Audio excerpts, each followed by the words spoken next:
Hello students, good afternoon. Last class में हमने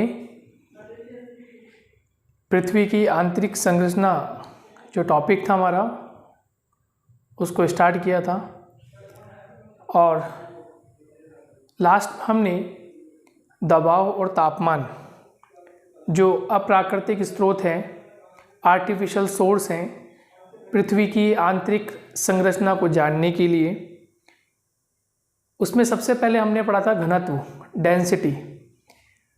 density किस प्रकार से हमने देखी थी कि भूपृष्ठ से या परपटी से जिस प्रकार से हम क्रोड तक 1 बाय 1 लेयर के अकॉर्डिंग पृथ्वी के आंतरिक भाग में पहुंचते हैं या वहाँ की जानकारी हमें जो प्राप्त है, उसमें हमने देखा कि भूपृष्ठ से क्रोड तक घनत्व जो होता है, डेंसिटी जो होती है, वह बदलती जाती है। और डेंसिटी क्यों बदलती है, बदलने का कारण क्या है, उस पर हमने चर्चा की। उसके पक्ष में क्या तर्क थे, उसकी हमने बात की।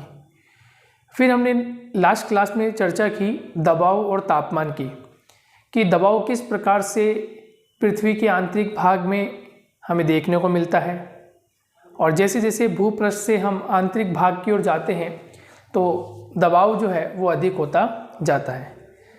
ठीक इसी प्रकार से हम ये कह सकते हैं कि घनत्व और दबाव में एक सकारात्मक संबंध स्थापित होता है, एक पॉजिटिव रिलेशन है कि घनत्व बढ़ने के साथ साथ पृथ्वी के आंतरिक भागों में दबाव भी बढ़ता है।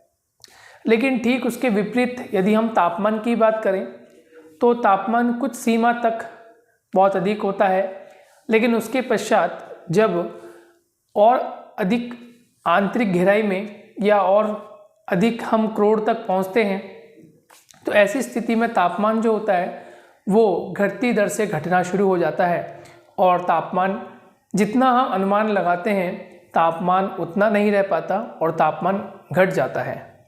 तो इसका मतलब ये है कि घनत्व और दबाव में एक सकारात्मक रिलेशन होता है, संबंध स्थापित होता है, पॉजिटिव रिलेशन रहता है, जबकि तापमान जो है वो इन दोनों के अगेंस्ट काम करता है। यानी घनत्व और दबाव जैसे जैसे बढ़ता जाता है तापमान उसके कंपेरिजन में घटता जाता है। इस पर हमारी चर्चा हुई थी। लास्ट क्लास में हमने फ्लो चार्ट के माध्यम से समझा था कि 3 प्रमुख कारक होते हैं पृथ्वी की आंतरिक संरचना को समझने के लिए। सबसे पहला होता है अप्राकृतिक स्रोत या अप्राकृतिक साधन। दूसरा होता है पृथ्वी की उत्पत्ति संबंधित कोई जो साक्ष्य हैं, प्रमाण हैं, जो हमने हाइपोथेसिस पढ़ी थी लास्ट क्लासेस में, तो उससे संबंधित हमें पता चलता है कि पृथ्वी का आंतरिक भाग किस प्रकार से रहा होगा या किस प्रकार से वर्तमान में वह है, इसका हमें कुछ नॉलेज पता चलता है। और तीसरा जो होता है वो होता है प्राकृतिक साधन, और प्राकृतिक साधन में हम ज्वालामुखी, उल्काएं और साथ ही साथ हम भूकंप विज्ञान को, सिस्मोलॉजी को शामिल करते हैं। तो हमारा अप्राकृतिक जो साधन थे, आर्टिफिशियल सोर्स थे, उसमें डेंसिटी, प्रेशर, टेम्परेचर, वो तीनों कंप्लीट हो गए हैं। आज के इस क्लास में, आज के सेशन में हम कुछ सामान्य जानकारी की हम बात करते हैं कि पृथ्वी की जो उत्पत्ति से संबंधित जो हाइपोथेसिस हैं, परिकल्पनाएं हैं, उनमें किस प्रकार से पृथ्वी को अलग अलग गैस, तरल या ठोस माना गया है, और उसी के बिहाव पर हम पृथ्वी की आंतरिक संरचना की बात करते हैं। क्लियर हो गया दोस्तों? चलिए शुरुआत करते हैं पहला टॉपिक की। पहला टॉपिक आपने पढ़ा था ग्रहाणु परिकल्पना। शायद आपको ध्यान हो कि ग्रहाणु परिकल्पना जो है वो किसकी पढ़ी थी आपने? ध्यान है आपको? ग्रहाणु परिकल्पना थी प्लैनेटिसिमल हाइपोथेसिस, यानी कि चैम्बरलिन और मोल्टन की। क्लियर?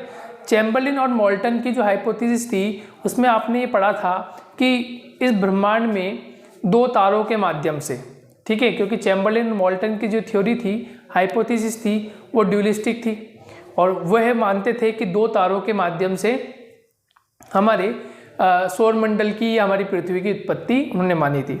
तो उन्होंने क्या माना था कि पृथ्वी मतलब जितने भी ग्रह हैं उनका जो निर्माण हुआ है उसके लिए 2 तारे जिम्मेदार होंगे। जहां उन्हें एक कंपेनियन स्टार को माना था और एक हमारा सूर्य था। तो हमारे सूर्य को उन्होंने स्थिर माना, एक जगह स्थिर माना कि यहाँ सूर्य आपका स्थिर था, और एक कंपेनियन स्टार जो है वो ब्रह्मांड में कहीं ना कहीं विचरण कर रहा था, और वो कंपेनियन स्टार जो है वो जैसे जैसे आगे की ओर बढ़ता है तो हमारी पृथ्वी में से असंख्यक पदार्थ जो है वो बाहर की ओर निकलते हैं। ठीक है, यानी कि जो कंपेनियन स्टार था वो अपना गुरुत्वाकर्षण बल लगा रहा था, और सूर्य में से जो पदार्थ बाहर की ओर निकल रहे थे वह धीरे धीरे पहले बड़े आकार में और उसके बाद फिर छोटे छोटे आकार में निकलते चले गए। कंपेनियन स्टार जो था वो अपने पथ पर आगे की ओर बढ़ रहा था, और पदार्थ जो सूर्य में से निकले थे वो सूर्य के चारों ओर विचरण करना प्रारंभ कर दिया, और जो कंपेनियन स्टार है वो आगे की ओर गति करता हुआ कहीं और जाके विलुप्त हो गया या कहीं और चला गया।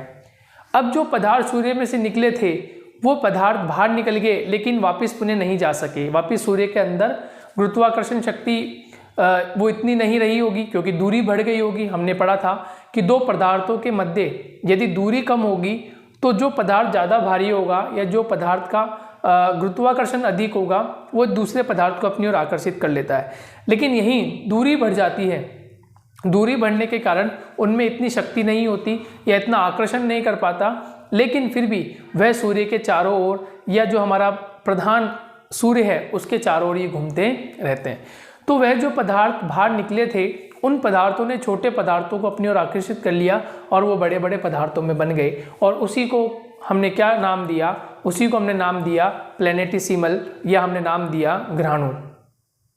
और ये ग्रहाणु जो माने गए, ये ग्रहाणु चैम्बरलिन और मोल्टन के द्वारा ये ग्रहाणु कैसे माने गए थे? ठोस, क्योंकि उन्होंने माना ये था कि हमारी पृथ्वी की उत्पत्ति या फिर हमारे जितने भी ग्रहों की उत्पत्ति हुई है, सौरमंडल में जितने भी ग्रह हैं उन सभी का जो निर्माण हुआ है वो ठोस पदार्थ से हुआ है। क्लियर?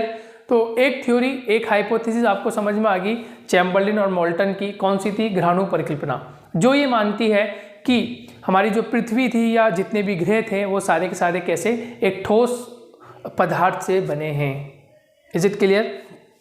तो नंबर 1 आप लिख लीजिए सबसे पहले ग्रहाणु परिकल्पना चैम्बरलिन और मोल्टन की, चैम्बरलिन और मोल्टन की ग्रहाणु परिकल्पना, ये हमने पढ़ा था। मैं आपको ऐसे लिखा देता हूँ बोलकर, वर्बली मैं आपको लिखा देता हूँ। चैम्बरलिन और मोल्टन की जो ग्रहाणु परिकल्पना थी उसके आधार पर हमारी पृथ्वी को ठोस माना गया है, उसके आधार पर हमारी पृथ्वी को ठोस माना गया है। ये हम पढ़ रहे हैं पृथ्वी की उत्पत्ति संबंधी जो एविडेंस थे उसके हम कुछ प्रमाण पढ़ रहे हैं, जिससे हमें पता चल रहा है कि पृथ्वी का आंतरिक भाग भी कुछ इस प्रकार से रहा होगा। ठीक है, तो चैम्बरलिन मोल्टन ने ग्रहाणु परिकल्पना के अनुसार हमारी पृथ्वी को एक ठोस पदार्थ से उसकी उत्पत्ति हुई है ये माना। ठीक है, नेक्स्ट दोस्तों, इसके बाद आपने इसके जस्ट पहले एक हाइपोथेसिस पढ़ी थी निहारिका परिकल्पना, याद है आपको? निहारिका परिकल्पना, और निहारिका परिकल्पना से पहले आपने कांट की हाइपोथेसिस पढ़ी थी।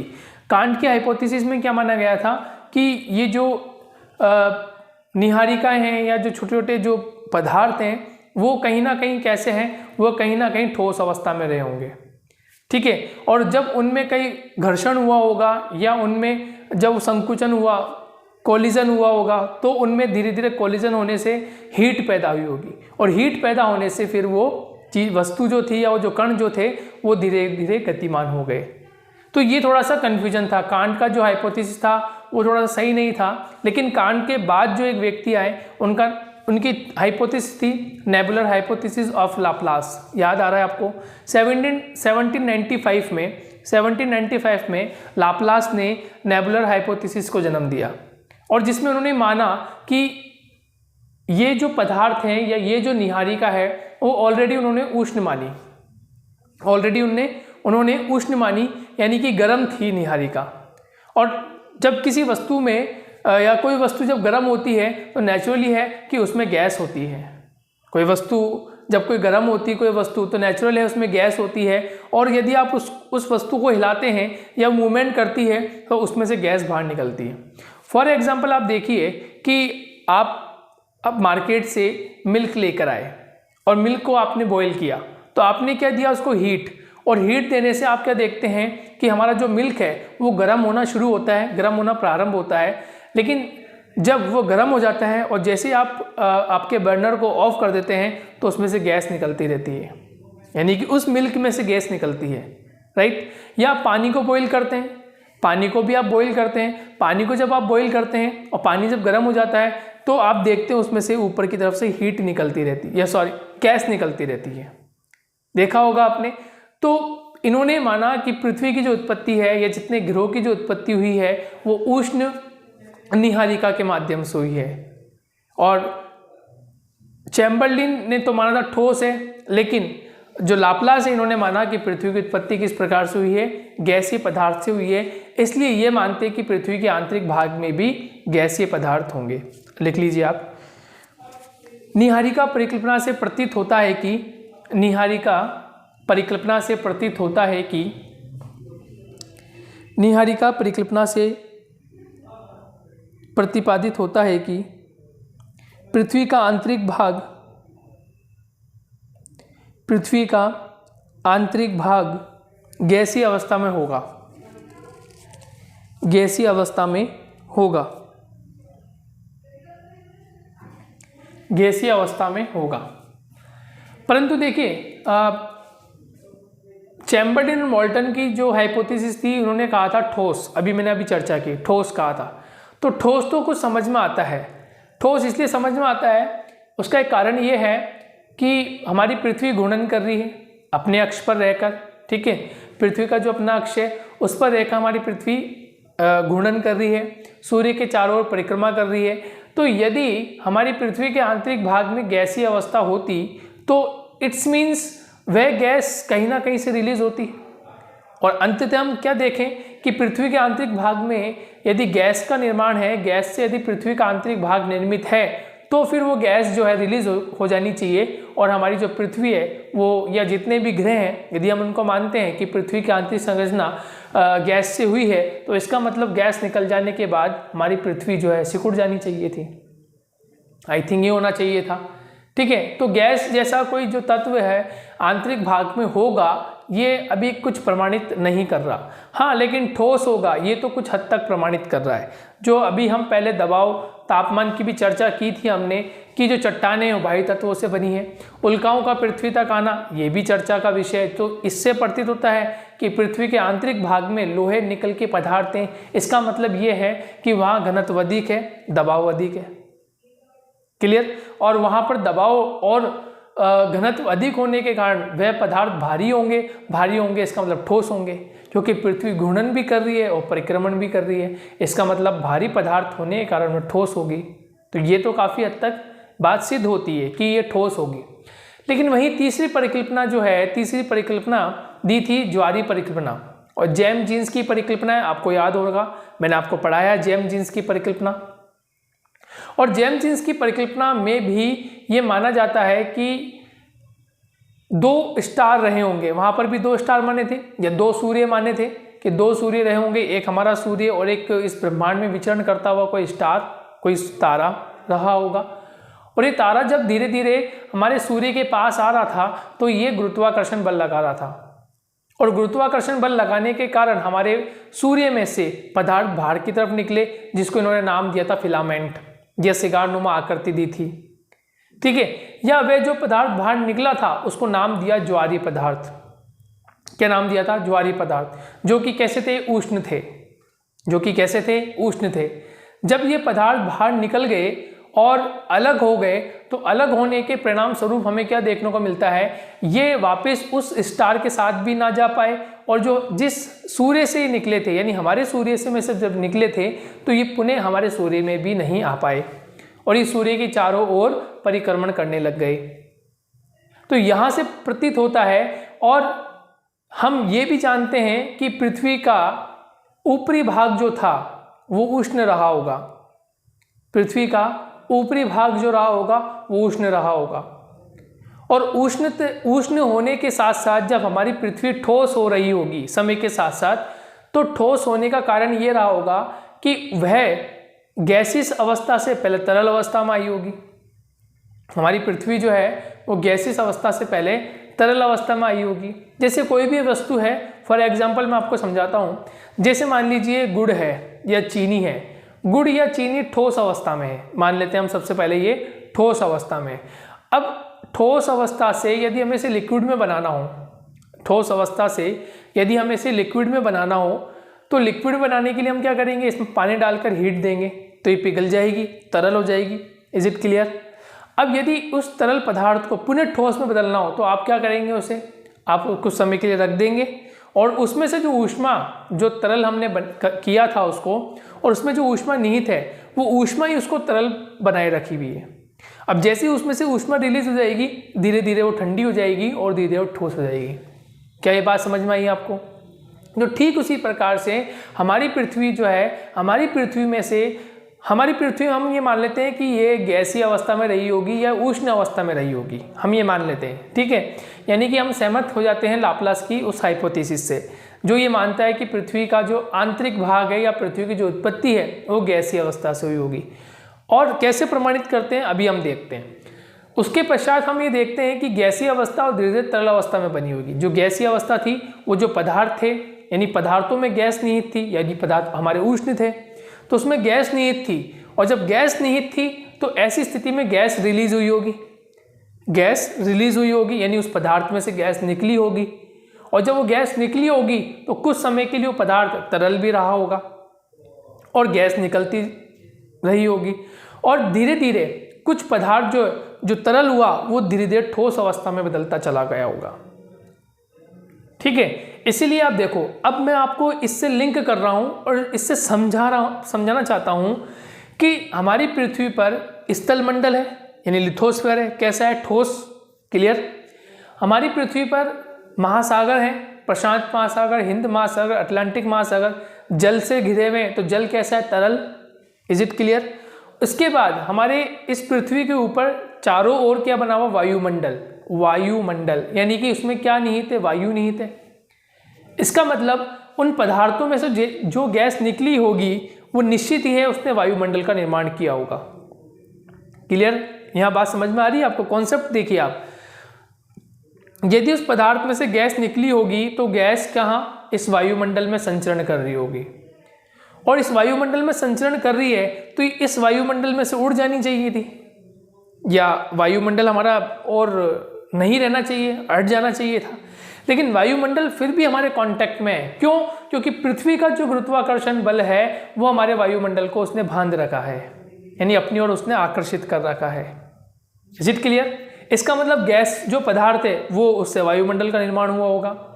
जो भाग तरल रहा होगा उससे महासागरों का निर्माण हुआ होगा, सागरों का निर्माण हो गया होगा, झीलों का निर्माण हो गया होगा।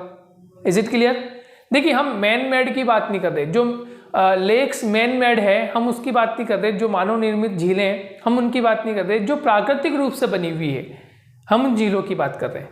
तो उनमें जल कहाँ से आया होगा? कहीं ना कहीं से जल आया होगा। महासागरों का निर्माण कैसे होगा? अब महासागर के बारे में कहा जाता है कि प्रशांत महासागर का जो हिस्सा है, तो प्रशांत महासागर कैसा बना? तो माना जाता है प्रशांत महासागर जो हिस्सा है वो हिस्सा कालांतर में, यानी जब हमारी पृथ्वी की उत्पत्ति हो रही थी और उसके बाद उसमें से पदार्थ छिटक के जा रहे थे, जो हमारा चंद्रमा बना, हमारा सैटेलाइट बना, तो जो चंद्रमा था वो जब बाहर निकला तो बाहर निकलने से वहाँ गर्त बन गया और गर्त बनने से वहाँ समुद्र का निर्माण या महासागर का निर्माण हो गया, ऐसा माना जाता है। यानी प्रशांत महासागर का वो क्षेत्र जहाँ आज जल भरा हुआ है, कालांतर में जब पृथ्वी की उत्पत्ति हो रही थी उस समय वहाँ भाग ठोस रहा होगा और पदार्थ छिटक के कहाँ जा रहे होंगे? बाहर की ओर जा रहे होंगे। तो हमारा मून बाहर चले गया, यानी कि हमारा सैटेलाइट बन गया। और उस भाग में जो बाहर वो निकल गया, अब वहाँ गर्त बन गया, गहराई हो गई, तो वहाँ धीरे धीरे पानी जमना शुरू हो गया या पानी वहाँ पर बनना शुरू हो गया। तो इससे हमारे महासागरों का निर्माण हुआ। तो कह सकते हैं ना कि तरल रहा होगा, इसीलिए ये भाग हमें देखने को मिला। और फिर हम ये देखते हैं कि स्थल मंडल, क्योंकि कुछ भाग, मैंने बताया आपको, कुछ भाग में से लगभग 25 या 30%, 35% जो भाग है वो धीरे धीरे ठोस रहा होगा। और ठोस रहा होगा इसीलिए महाद्वीपों का निर्माण हुआ होगा। और इसलिए देखिए आप, जो ऊपरी क्रस्ट वाला भाग है ना, हमारी पृथ्वी का जो ऊपरी क्रस्ट है वो पूरा ठोस है, लेकिन जैसे जैसे हम गहराई में जाते हैं तो भाग तरल होता जा रहा है ना, और नीचे गहराई में जा रहे हैं तो फिर ठोस हो रहा है, तरल हो रहा है, ठोस हो रहा है। इसका मतलब पृथ्वी का आंतरिक भाग अभी भी उष्ण अवस्था में है, हम ये कह सकते हैं, या वो धीरे धीरे ठोस अवस्था में परिवर्तित हो रहा है। ऊपरी भाग तो ठोस हो गया लेकिन आंतरिक भाग ठोस नहीं हो पाया। क्यों? क्योंकि वो बहुत अधिक गर्म होगा, ऐसा हो सकता है, तापमान वहाँ अधिक रहा होगा। लेकिन हर जगह तापमान अधिक रहा होगा ये कहीं प्रतीत नहीं होगा कि हर जगह तापमान अधिक है। यदि हर जगह तापमान अधिक है तो फिर चट्टानें पिघल क्यों नहीं रही? चट्टानें पिघल जानी चाहिए। क्लियर? तो इससे हमें ये पता चल रहा है कि हमारी पृथ्वी जो है वो तीनों अवस्था से गुजरी होगी। उसमें गैसीय अवस्था भी रही होगी, उसमें तरल अवस्था भी रही होगी, और उसमें अब ठोस अवस्था भी रही होगी। और हो सकता है कि आंतरिक भाग अब पहले से ठोस रहा हो या अब ठोस हो रहा हो, लेकिन हम ये मानते हैं कि पृथ्वी का आंतरिक भाग अब ठोस हो रहा होगा। क्रोड वाला भाग तो ठोस रहा होगा, और जबकि इसका ऊपरी लेयर जो भाग है वो ठोस हो रहा होगा। लेकिन वहाँ तरल भी है, क्योंकि उसका साक्ष्य भी हम देखेंगे, उसका साक्ष्य ज्वालामुखी का कारण है कि जो ज्वालामुखी उत्पन्न हो रहा है वो ज्वालामुखी सबसे पहले गैस को रिलीज करता है। जो ज्वालामुखी जब उद्भेदन होता है, कहीं पर वॉल्केनिक इरप्शन होता है, तो सबसे पहले मोस्टली हमको क्या देखना पड़ता है, 10 में से 9 ज्वालामुखी में आप ये 100% देखोगे कि सबसे पहले उसमें से गैसेस बाहर निकलती है। राइट? गैसेस बाहर निकल रही है, और जब गैसेस बाहर निकल रही है इसका मतलब पृथ्वी के आंतरिक भाग में कोई ना कोई भाग जब ठोस से तरल बनता है, इसका मतलब वहाँ पे हीट जनरेट हो रही है, वहाँ तापमान बढ़ रहा है। तो जब वो तरल बन रहा है तो धीरे धीरे उष्णता उसमें आ रही है, गैस उसमें निकलती जा रही है। तो गैस बाहर निकलेगी सबसे पहले, फिर तरल पदार्थ आएगा। इसका मतलब कोई ना कोई ऐसा भाग है जहाँ लिक्विड फॉर्म होगा, जहाँ पे तरलता देखने को मिलेगी आपको। राइट? और कुछ भाग ऐसा होगा जो अभी भी ठोस बना हुआ है, या ठोस बनने की उसकी अब फॉर्मेशन हो रखी होगी। क्लियर हो गया? यानी कि लेयर बाय लेयर सिस्टम बिल्कुल अलग है। लेयर बाय लेयर हम चलें, क्योंकि हमने पढ़ा है लास्ट में कि हमारी पृथ्वी जो है वो सकेंद्रीय बलों में निहित है। ठीक है? सकेंद्रीय बल जो होते हैं उसमें निहित है।